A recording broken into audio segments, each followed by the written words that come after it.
আসসালামু আলাইকুম প্রিয় শিক্ষার্থীবৃন্দ, আশা করি তোমরা সকলে ভালো আছো। ইউকে কোচিং সেন্টার কর্তৃক আয়োজিত ইংলিশ সেকেন্ড পেপারের চেঞ্জ অফ ভয়েসের আরও একটি ক্লাস নিয়ে আমরা তোমাদের সামনে হাজির হয়েছি। আমরা গত দুটি পর্বে ইম্পারেটিভ সেন্টেন্সের ভয়েস পরিবর্তন নিয়ে বিস্তারিত আলোচনা করতেছিলাম। প্রথম পর্বে আমরা করেছিলাম পজিটিভ সেন্টেন্সের ভয়েস পরিবর্তন ইম্পারেটিভ সেন্টেন্সের। দ্বিতীয়ত আমরা আলোচনা করেছিলাম ইম্পারেটিভ সেন্টেন্সের নেগেটিভ যদি ফর্ম থাকে তাহলে কীভাবে ভয়েস পরিবর্তন করবো সেটা নিয়ে। আজকে আমরা আলোচনা করব ইম্পারেটিভ সেন্টেন্স যদি লেট দ্বারা শুরু হয় তাহলে আমরা কি দ্বারা আমরা ওই ভয়েসগুলো আমরা কিভাবে পরিবর্তন করব বা ওই নিয়মগুলো আমরা আজকে জেনে নেব ইনশাআল্লাহ। তো চলো শুরু করি।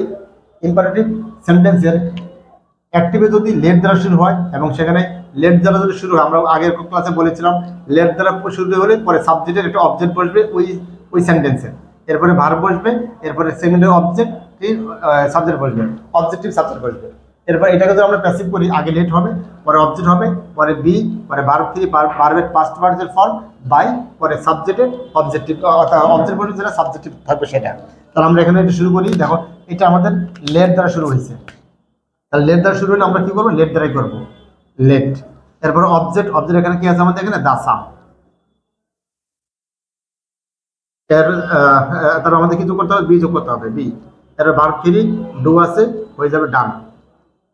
এরপরে বাই, এরপরে অবজেক্ট সাবজেক্ট অবজেক্ট আমাদের কি আছে? এখানে মি আছে, মি যেটা আছে সেখানে এখানে বসে পড়বে।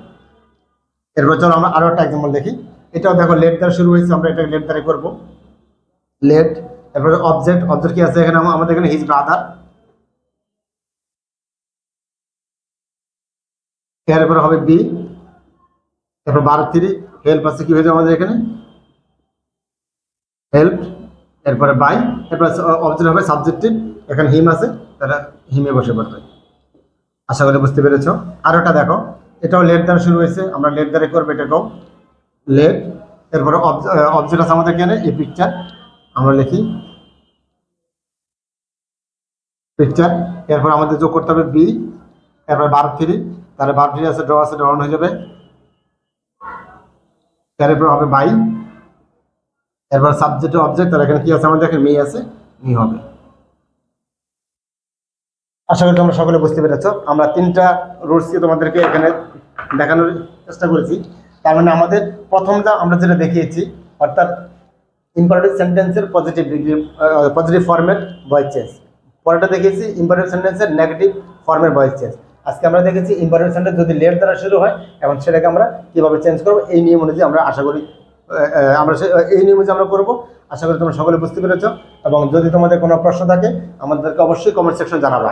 আমরা আজকের পরের মাধ্যমে ইম্পারেটিভ সেন্টেন্সের ভয়েস পর্যন্ত আমরা শেষ করলাম। ইনশাআল্লাহ আগামী পর্বগুলোতে আমরা যে ব্যতিক্রম কিছু ভয়েস চেঞ্জ আছে ওইগুলো দিয়ে আমরা তোমাদের সামনে আসবো এবং ওইগুলো আমরা ধারাবাহিকভাবে আলোচনা করবো ইনশাআল্লাহ। তো সবাই ততক্ষণ ভালো থাকো এবং পড়াশোনার সাথে থাকো। আল্লাহ হাফিজ।